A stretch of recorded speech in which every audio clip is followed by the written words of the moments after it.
ये ध्यान सूत्र है, meditation remains just a game of mind unless you blow out the carefully built aura around your self. ध्यान तब तक एक मानसिक खेल बना रहता है जब तक तुम अपने चारों तरफ जतन से बनाया हुआ आभा मंडल समाप्त नहीं कर देते।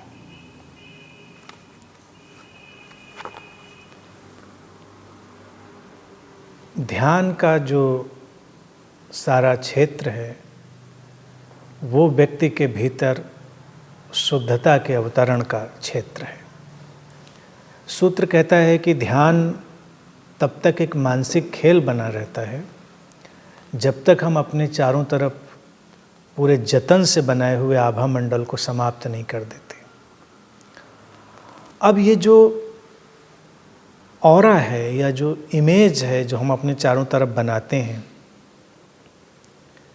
ये हमें तरह तरह के खेल में उलझाता है, संबंधों के खेल में भी, और यही उलझाता है हमको ध्यान और अध्यात्म के खेल में भी। इसीलिए सूत्र कहता है कि उसको समाप्त कर देना है, उसको हमें पूरी तरह विलीन कर देना है।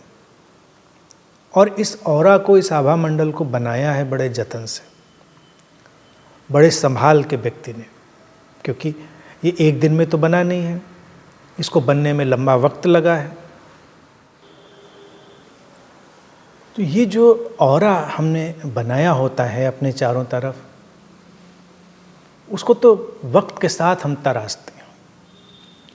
जब बच्चा पैदा हुआ तो परिवार और समाज उसको एक ऑरा देता है, एक आभा मंडल देता है। आभा मंडल से यहाँ पर हम उसकी बात ना समझें जो रोशनी के घेरे की बात है, जिसको हम जनरली समझते हैं। यहाँ पर ऑरा से तात्पर्य है जो इमेज बनाते हैं। जैसे लोग कहते हैं नहीं, उसका बहुत बड़ा ऑरा है, वो व्यक्ति बहुत ही बड़े आभा मंडल का है, यानी उसके चारों तरफ एक ऐसी इमेज गढ़ी गई है, उसकी बात है।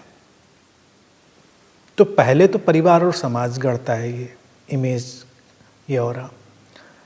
फिर व्यक्ति स्वयं उसमें रस लेने लगता है और अपने को एक खास ढंग से वो तराशता है।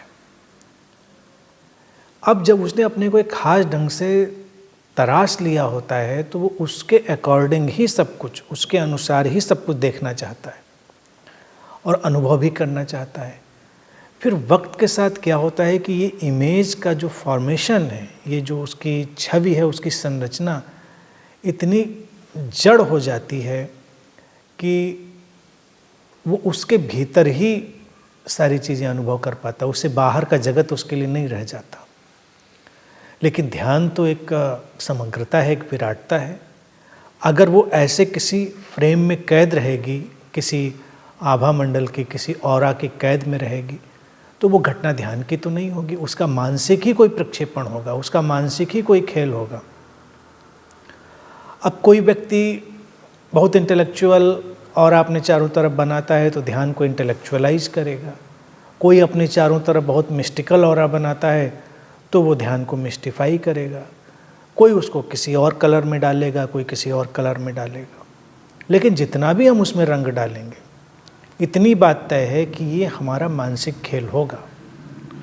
तो इसीलिए सूत्र कहता है कि बहुत ज़रूरी है कि पहले हम अपने इस ऑरा को, जिसे हमने जतन से बनाया है, समाप्त करें और हम खाली हों, हम इमेजलेस हों, हम छवि रहित हों, तब ध्यान प्रवेश करेगा और वो वास्तविक ध्यान होगा।